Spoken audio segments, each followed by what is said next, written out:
वर्षानुवर्ष धनगर समाजाचा आरक्षणाचा प्रश्न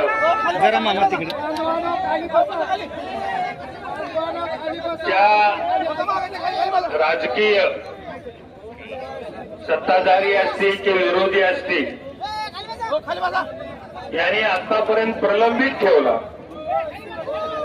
वास्तविक पाहता ही मागच्या 50 वर्षापासूनची मागणी एसटी आरक्षणामध्ये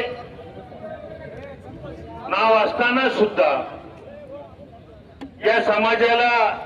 आतापर्यंत दूर ठेवण्याचं काम, आतापर्यंत दूर ठेवण्याचं पाप जे राजकीय पुढाऱ्यांनी केलं त्यांना